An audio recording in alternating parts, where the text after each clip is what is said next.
Assalamualaikum warahmatullahi wabarakatuh. Apa kabar Bapak dan Ibu guru hebat di Indonesia? Pada video kali ini, saya akan membahas soal untuk persiapan Pretest PPG tahun 2023.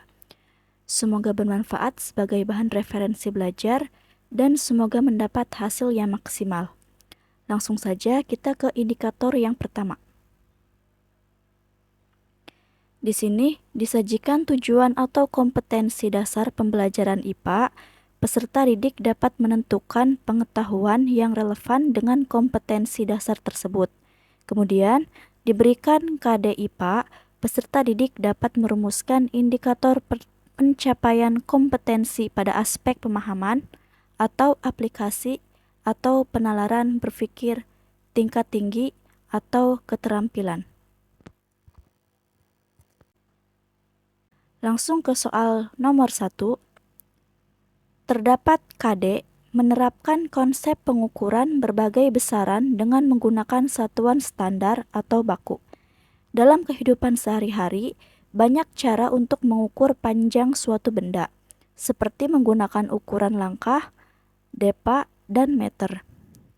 Di antara pilihan berikut, yang merupakan indikator pencapaian kompetensi berpikir tingkat tinggi adalah A. Menganalisis kesalahan yang mungkin terjadi dari hasil pengukuran panjang. B. Menjelaskan perbedaan ketepatan mengukur panjang suatu benda dengan alat ukur standar dan alat ukur tidak standar. C. Menjelaskan pentingnya menggunakan alat ukur standar dalam pengukuran. D. Menjabarkan cara menggunakan penggaris untuk mengukur panjang benda. E. Menyebutkan jenis-jenis alat ukur standar, besaran, dan satuan panjang.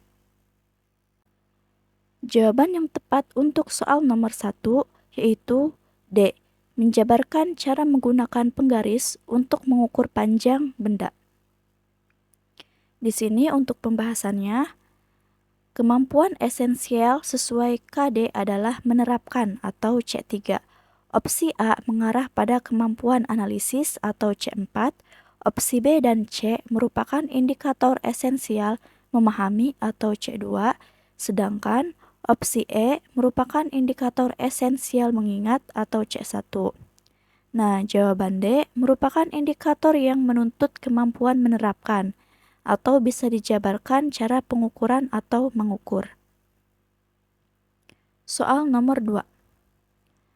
Pak Amir sedang merancang pembelajaran pada KD, menyelidiki pengaruh gaya terhadap gerak benda. Kegiatan pembelajaran direncanakan menggunakan pendekatan saintifik dan metode eksperimen. Berikut ini yang paling tepat sebagai A-persepsi adalah A. Siswa diminta untuk membaca bahan ajar materi tentang pengaruh gaya terhadap gerak benda pada berbagai literatur. B. Menjelaskan pengaruh gaya terhadap gerak benda di depan kelas termasuk materi pembelajaran agar siswa menjadi tahu materi sebelum melakukan kegiatan eksperimen. C. Mengorientasikan siswa tentang gaya dalam kehidupan sehari-hari, kemudian melakukan tanya jawab atau curah pendapat tentang pengalaman siswa dalam kehidupan sehari-hari yang relevan. D. Menjelaskan prosedur eksperimen untuk menyelidiki pengaruh gaya terhadap gerak benda di sekitar. E. Mendemonstrasikan hasil-hasil kerja gaya terhadap gerak benda di depan kelas. Kemudian mencontohkan cara melakukan penyelidikan. Kira-kira jawaban yang tepat itu yang mana ya? Jawaban yang tepat untuk soal nomor 2 yaitu C. Pembahasannya, untuk mengorientasikan siswa dalam kegiatan penyelidikan pengaruh gaya terhadap gerak benda, siswa diharapkan sudah terlebih dahulu mengetahui konsep gaya dan konsep gerak.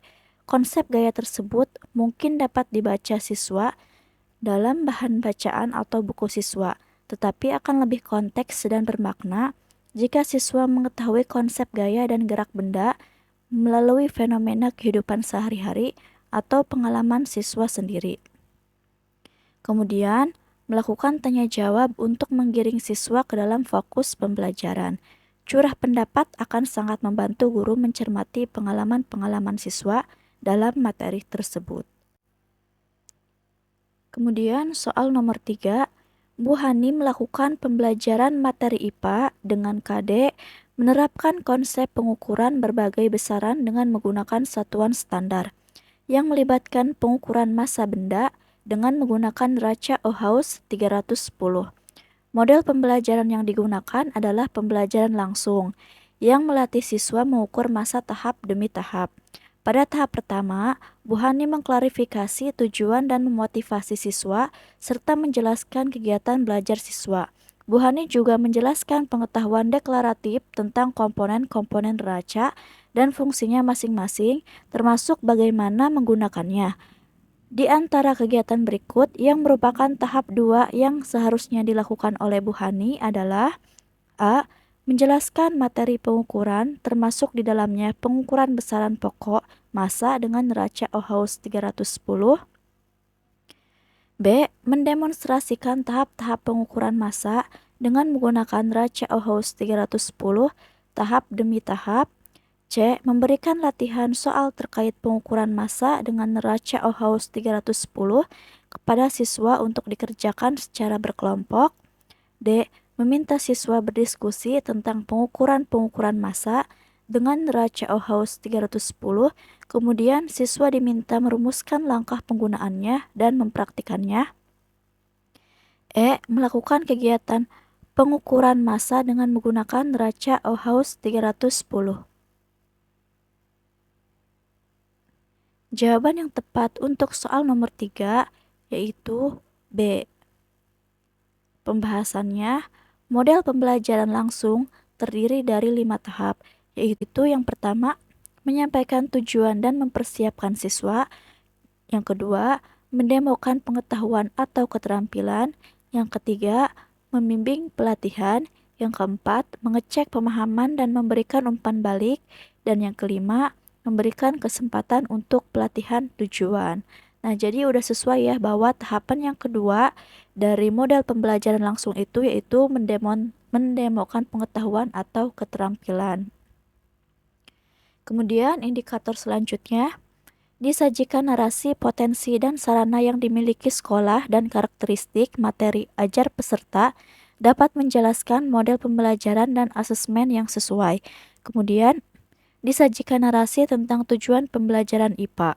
Peserta dapat menjelaskan strategi pembelajaran yang paling tepat untuk mencapai tujuan pembelajaran tersebut. Soal selanjutnya nomor 4. Pak Rudi dan Bu Nani mengajar IPA di SMP Harapan Bangsa yang merupakan sekolah adiwiyata. Sebagai sekolah yang termasuk kategori berwawasan dan berpeduli lingkungan hidup, di SMP tersebut terdapat kebun sekolah yang hijau, koleksi tanaman obat, wastafel tempat cuci tangan di depan setiap kelas, bak sampah, biopori untuk resapan air, serta ada rumah kaca berisi berbagai tanaman. Pak Rudi akan mengajar IPA siswa kelas 9 untuk membuat produk daur ulang limbah yang bermanfaat bagi kehidupan. Agar metode project based learning yang Pak Rudi terapkan berhasil dengan baik, maka langkah pertama yang harus dilakukan Pak Rudi adalah A. Menugaskan siswa mengidentifikasi beragam limbah di sekolah. B. Menugaskan siswa memfokuskan pada limbah kertas atau plastik. C. Menetapkan jenis produk daur ulang yang akan dibuat. D. Membuat jadwal alokasi waktu pembuatan produk. E. Mempresentasikan hasil-hasil karya daur ulang limbah. Jawaban yang tepat untuk soal nomor 4 yaitu A. Pembahasannya merujuk pada sintaks model pembelajaran project based learning yaitu A. Penentuan pertanyaan mendasar atau membuat produk apa terkait limbah yang ada di sekolah. Sebelum menentukan produk yang akan dibuat, siswa perlu mengidentifikasi limbah yang ada di sekolah. Kemudian yang B, merancang rencana proyek. C, menyusun jadwal membuat proyek. D, memonitor kemajuan proyek. E, menguji proses dan hasil belajar. Kemudian yang terakhir F, mengevaluasi pengalaman membuat proyek. Soal nomor 5. Pembelajaran pada materi gaya dengan kompetensi dasar menyajikan hasil penyelidikan tentang pengaruh gaya terhadap gerak benda memiliki tujuan siswa dapat menyelidiki pengaruh gaya terhadap gerak benda dengan prosedur yang benar. Manakah di antara strategi-strategi berikut yang paling tepat untuk mencapai tujuan tersebut? A. Menjelaskan pengaruh gaya terhadap gerak benda yang dilengkapi dengan contoh. Kemudian siswa diminta mengerjakan soal-soal latihan secara berkelompok. B.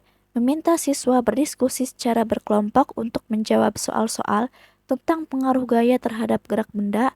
Kemudian hasil diskusi dipresentasikan. C. Secara berkelompok siswa belajar mengatasi masalah-masalah pengaruh gaya terhadap gerak benda dalam kehidupan sehari-hari.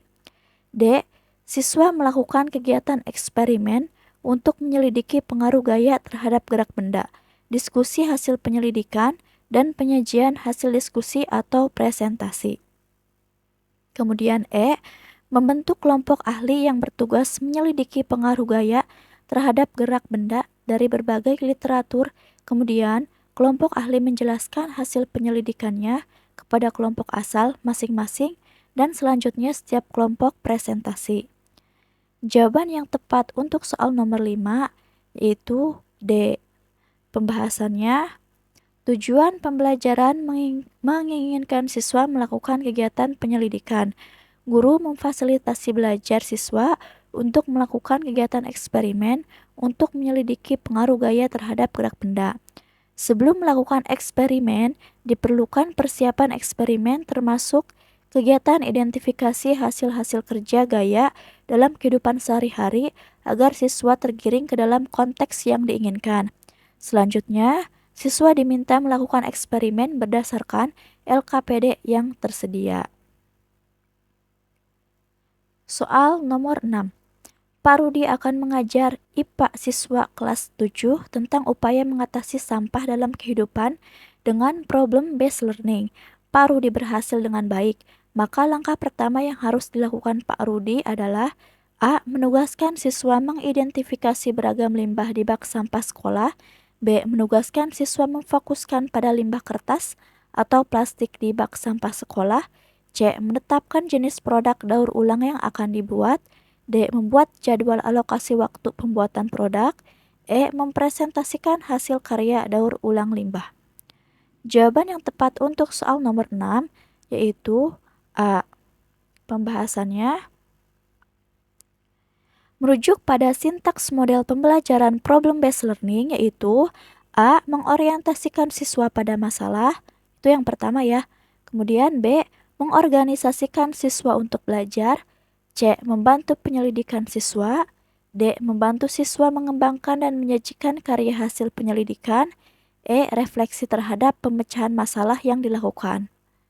Kemudian soal nomor 7, Bu Nina melakukan pembelajaran dengan tujuan agar siswa dapat melakukan pengukuran kuat arus listrik pada rangkaian. Bu Nina memulai dengan mengkondisikan siswa untuk belajar, memotivasi, dan menyampaikan tujuan. Kemudian, Bu Nina mendemonstrasikan cara mengukur kuat arus listrik pada suatu rangkaian. Langkah Bu Nina selanjutnya yang paling tepat adalah A. Bertanya jawab tentang cara mengukur kuat arus listrik. B. Meminta siswa untuk menerapkan cara mengukur arus listrik pada berbagai rangkaian listrik. C. Bertanya jawab tentang pengertian arus listrik, kuat arus listrik, dan cara pengukurannya. D. Memancing rasa ingin tahu siswa tentang cara pengukuran arus listrik di rumah. E. Meminta siswa untuk menirukan pengukuran arus listrik seperti demonstrasi Bu Nina. Jawaban yang paling tepat untuk soal nomor 7 yaitu E. Pembahasannya, tujuan pembelajaran berkaitan dengan pengetahuan prosedural, yakni cara melakukan pengukuran kuat arus listrik dalam rangkaian. Tujuan seperti ini paling efektif jika menggunakan pembelajaran langsung. Menurut Arens, langkah pembelajaran langsung adalah Nomor 1, menyampaikan tujuan dan mempersiapkan siswa. Kemudian yang kedua, mempresentasikan dan mendemonstrasikan pengetahuan atau keterampilan. Yang ketiga, membimbing pelatihan. Yang keempat, mencek pemahaman dan umpan balik. Nomor 5, memberi kesempatan pelatihan lanjutan dan penerapan. Berdasarkan stem soal di atas, Bu Nina telah melakukan tahap 1 dan 2 pembelajaran langsung. Maka langkah selanjutnya adalah membimbing pelatihan fase ketiga sintaks model pembelajaran langsung. Adalah membimbing pelatihan. Guru harus memberikan latihan terbimbing kepada siswa. Pada fase ini, siswa tidak sekedar berlatih saja, tetapi siswa harus berlatih di bawah bimbingan guru. Tujuannya diberikan bimbingan adalah agar latihan yang dilakukan siswa dapat efektif.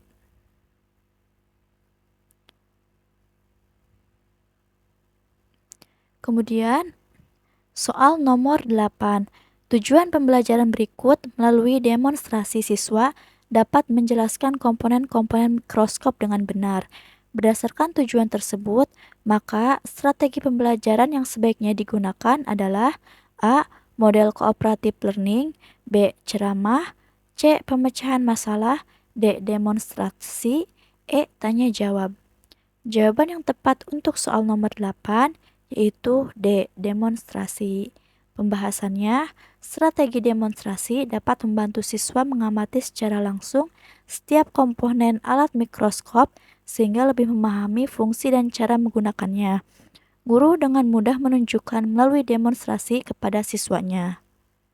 Cukup sekian video kali ini. Wassalamualaikum warahmatullahi wabarakatuh.